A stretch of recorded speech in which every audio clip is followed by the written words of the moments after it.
Now let's talk about Top Fuel, where session number 1 begins with our Chicago winner, Antron Brown, up against the point leader, Doug Coletta.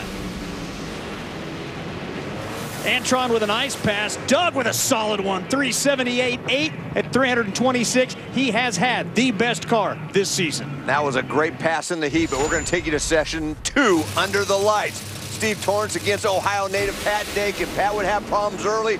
Watch Steve Torrence streak. Can he get that number 1 spot? No, just misses it. But a nice pass, 379 to get him in that number 2 spot.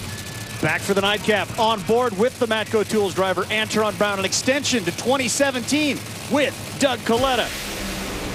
Lights go out for Antron, but check out the candles for Dougie. Quicker yet, 377.1. Is he on his way to another number 1? He already has 5 this year. An amazing car, but then let's take you to session number 3. Troy Buff in the near lane, watch the far lane. Richie Crampton.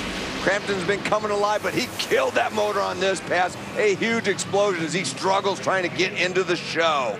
So you take another look at it. It's got cylinders out, then just backfires all that fuel in the manifold, and we see a huge fireball. One of the bigger ones we've seen yet this season, Dave. That was huge. You could certainly roast some marshmallows, and it keeps that fireworks theme alive here this weekend in Norwalk, Ohio.